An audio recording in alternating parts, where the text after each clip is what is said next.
All right, class. So getting into the final part of chapter 3, absorption. So we've talked about the signaling mechanisms that tell your body to seek out food and to stop seeking out food, right? The signals related to appetite and hunger that tell you to seek out food. The signals related to satiety that tell you you're full and can stop. We then look through the entire process of digestion, breaking down the large molecules in your food into their smallest pieces. And now we can talk about absorption. So now that the food has broken down into its smallest pieces, how do we get it out of our GI tract into our circulatory system and then to the parts of the body that are actually going to use that food? And that is basically absorption. Okay? Remember, the GI tract is one long tube, essentially separate from the rest of the organs in your body, right? From mouth to anus, one long tube. So although we have a lot of control and secretions, digestion happening in that GI tract, we still need to get those molecules actually into the body to use them as parts of our cells. And so that is absorption, moving these small molecules out of the GI tract and into the circulatory system, where they can then be transported to whatever part of the body is going to use them. And so that is mostly happening in your small intestine. So we're going to have very minimal absorption of some proteins and some carbohydrates in your stomach, but your stomach is mostly absorbing water and some medicines, drugs that you take orally. Then the small intestine is going to try to absorb everything, right? Since now by that time, all of the macronutrients in your food have been exposed to their enzymes for chemical digestion. So hopefully everything that was usable in that food can be absorbed through the small intestine. And then by the time we're getting to the large intestine, hopefully all that's left is just fiber and water. And so the bacteria in your large intestine may digest some of that fiber, so you can get a little bit of absorption of the lipids that are released from that. But most absorption is happening in the small intestine. And I guess another note here, because I do get this question frequently, you can technically absorb in your mouth as well. We have like sublingual application and absorption of things. Okay? Just because the lining of your mouth is still cells with cell membranes, and so molecules can cross those cell membranes and technically be absorbed into the body. Okay? But that's not this large scale absorption like what we're going to be talking about in the small intestine. So yes, sugars can technically be absorbed if they are in their monosaccharide form already through your mouth. But really, when we think about the process of absorption as a part of your digestive system, we're talking about what's happening in the small intestine. And so to remind you or review, the goal of digestion was to break these large molecules into their smallest pieces, their monomers. Okay? So for carbohydrates, we're breaking them down into monosaccharides, these simple sugars. For lipids, we're trying to break off fatty acids so that we can absorb those fatty acids and monoglycerides. And then proteins, we're trying to break down into their individual amino acids or in groups of 2 or 3 amino acids, which we would call a dipeptide and a tripeptide. So these monomers are now small enough to successfully be transported across the cell membrane to get out of the GI tract and then into circulatory system. And again, most of this is happening in the small intestine, and the small intestine is structured, is specialized for this job. And that specialization comes from the various amounts of folds that exist in your small intestine. So I'm going to go ahead and move to the next slide while I talk about it. So if we zoom into the small intestine, which is what we're doing here, and then zoom into the lining of that small intestine, we can see that the actual tissue of the small intestine already makes these like mountainous looking folds.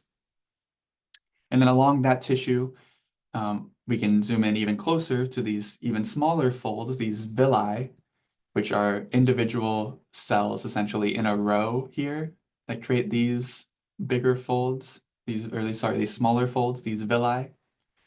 And then if you zoom into one cell along this villi, we can see that that cell itself has folds of its cell membrane. These are called microvilli. So the lining of the small intestine is folded. Along those lining folds, we have protrusions of cells, creating these villi. And then each of those cells has their own extensions and folds, these microvilli, by pushing their plasma membrane. So we've got folds within folds within folds, which basically just creates as much surface area as possible to interact with the nutrients in your food, the molecules that have been digested, giving as great a chance as possible for that molecule to touch a membrane so that the membrane can then help move it across and into the cell and then into your circulatory system, which is what you see here in yellow, red, and blue. And so we've gotten these things broken down into their smallest pieces. Now we can get them out of that GI tract and into the small intestinal cells, and then out of those small intestinal cells to get into the circulatory system. And we're going to have a slightly different method of absorption depending on what type of nutrient we're talking about. Their size is going to play a big role in that. So lipids are relatively big, but they are hydrophobic, just like the tails of the plasma membrane. So their chemical composition is going to play a big role as well. So size and chemical composition, concentration. We have lots of factors that drive what's happening. And so we're going to have a few different examples of what type of transport is moving these molecules across one barrier to another. And so we'll focus on one macronutrient at a time. So carbohydrates. Carbohydrates are being absorbed out of your GI tract and into the small intestinal lining cells through a type of active transport called co-transport. And I guess a quick review, a quick flashback. One of the major separations that we have for categories of membrane transport is passive versus active. Active transport requires energy to power it. So typically in the form of ATP, or when we're talking about co-transport like this, that power is being provided by the movement of a different molecule. But active transport requires some energy input. Passive transport, like diffusion or facilitated diffusion, does not require any energy. It is a passive process. So that's something to keep in mind here, looking at which transport methods require energy input and which transport methods just happen without any energy. So carbohydrates are absorbed into the intestinal lining through a type of active transport called co-transport. So as I was briefly mentioning, this doesn't necessarily need ATP. It is going to get energy by the absorption of minerals. So it's actually helpful for your carbohydrates to be digested along with minerals, right? So along with other food, because those minerals can move along with that carbohydrate and produce a bit of energy, like a water turbine, essentially. So as sodium here moves into the cell, that is going to generate some kinetic energy just through the movement of that molecule. And that kinetic energy is going to help drive the movement of monosaccharides out of your GI tract and into that intestinal lining. That is indirect active transport. Indirect because there's no ATP. We can then get these carbohydrates out of our cells and into the capillaries through facilitated diffusion, a type of passive transport. So no energy required. This is facilitated diffusion because a protein is going to help, but it doesn't require the input of energy. So active transport to get into the cell, passive transport to get out. And those carbs are going into the capillaries, which will take them directly to the liver. And so the liver is our main storage and processing organ related to nutrients. So both carbohydrates and proteins, all of your carbohydrates and proteins that you are absorbing through your diet are going to go to the liver first. Our lipids, our fats, are a bit different because they actually skip the liver for their first round of travel. So before I get there, let's talk about how they actually get into the body out of the GI tract. So all of your lipids, all of your fats were emulsified by bile, and that allowed for lipase to get in there and help chemically digest, breaking off those fatty acids. And so you're left with this micelle with a bunch of lipids in this little protective carrier. And so that micelle can basically fuse with the membrane of these intestinal lining cells, which allows for your lipids to be absorbed by simple diffusion. So a micelle is just going to merge with the membrane and release all of those lipids into the intestinal lining. And then something strange happens with our lipids. So even though we spent all that time digesting them and breaking them down, we are then going to reform those lipids into triglycerides again in your intestinal lining. And that just allows them to be in a more controlled package. We're also going to add in some proteins to those triglycerides to this micelle, creating a special type of molecule called a chylomicron that we're going to talk a lot more about in chapter 5. So for now, really, the important thing is that lipids are absorbed through diffusion to get into the cells, and then they are going to be removed from those cells by exocytosis, which is a type of active transport. So it takes energy to get these lipids out of your intestinal lining and into your lymph system, your lymphatic system. So whereas carbohydrates went into your capillaries, and those capillaries took carbohydrates to the liver, our lipids, our fats, are going to skip that process. They are going to go through the lymphatic system and skip the liver and go through one full round of circulation before they actually get to the liver. And so your fat gets dropped off throughout your body before the liver ever gets to process it and manage it, which is a unique thing with fat and something that's going to come up with a lot in our chapter on lipids as how they affect the body. So diffusion, passive transport to get in, and then exocytosis, which is active transport to get out. And that's, again, because of this chylomicron structure that we will talk more about later. And so lastly, proteins, their transport looks pretty similar to carbohydrates. They are going to be absorbed through co-transport to get into the intestinal lining. So again, some other smaller molecule like a mineral is going to provide the energy needed to move that amino acid or dipeptide or tripeptide into the intestinal lining. But then they are going to need direct active transport to get out of that cell. So this is going to utilize ATP as well. This needs energy to move those proteins into the capillaries. And since they are moved into the capillaries, that takes them straight to the liver. So if we summarize all that information here, right, so hopefully this is a helpful reference slide for you all. Carbohydrates and proteins are really similar. They are both brought into the intestinal lining through co-transport, just a form of indirect active transport. And then they're taken out of the intestinal lining and go straight to the liver through the capillaries.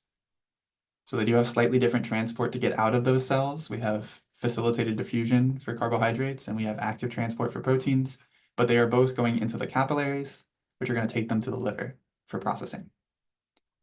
Lipids have a very different process. They are being brought into the intestinal lining through simple diffusion. Those micelles merge with the membrane and release them into the cell. They then get repackaged into triglycerides and become that special protein-coated chylomicron, which is a big molecule, so that takes a bit of energy to push out of those cells.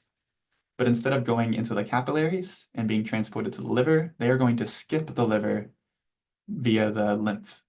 So the lymphatic system is going to skip the liver. So we have this great reference slide here. So this is our digestive tract. Those lipids are going to go into this slightly orange path here, the lymph, which is going to go around the liver and into circulation. So all of those lipids are then going to get to travel through the entire body one time around before they actually make it back to the liver. They will eventually make it back there. Whatever didn't get dropped off and transported, they will get to the liver for processing, but they skip it the first time. Whereas our other macronutrients, your carbohydrates and proteins, they go straight from the digestive tract to the liver. And so the liver gets to process them before they transport throughout the body. So an interesting, unique thing about lipids that does play a bit of a role in their impact on health, right? How our body uses it, since they are directly going to the body from digestion with very little processing. That plays a role in being careful with the types of lipids, or with our idea of different types of lipids potentially having different roles, right? Okay. And so lastly, our vitamins and minerals. Vitamins and minerals are essentially being absorbed wherever the other molecules of a similar type are being absorbed. So all of your water-soluble vitamins and minerals can be absorbed with water-soluble molecules like carbohydrates and proteins. We get some water-soluble vitamins being absorbed in the stomach. So those can be absorbed in the stomach or small intestine. Your fat-soluble vitamins, however, require other lipids to carry them. So this is kind of an important thing with taking fat-soluble vitamin supplements. If you just take vitamin D, vitamin E, vitamin A in a pill form without any food, it's very likely that a lot of that vitamin doesn't get absorbed because it doesn't have a lipid to carry it. It needs other fat to carry it. So make sure you're taking your fat-soluble vitamins along with food to increase their bioavailability, make it more likely that they are absorbed, along with those other lipids. And so that's happening in the small intestine. And again, just referring to this kind of summary slide, I think does a great job of incorporating all of these ideas, giving reference to the mechanical and chemical digestion of all of our nutrients and where that's happening, and also giving reference to the absorption of those nutrients. So as you're looking at this slide, these little white dots are referring to digestion and absorption. So we see fiber as a solid green line all the way through because we can't digest and absorb fiber until the bacteria in your large intestine start breaking down some of it. And so if we look at carbohydrates are being digested heavily in the mouth through that salivary amylase, and then again in the small intestine where they're being absorbed. Protein starts digestion and absorption in the stomach and then finishes in the small intestine. And then fat basically goes untouched until the small intestine where it is digested and absorbed. So that is all of chapter 3. Please reach out with any questions or concerns so that we can talk through it. I know this is a pretty large chapter, and I will see you guys in the next one.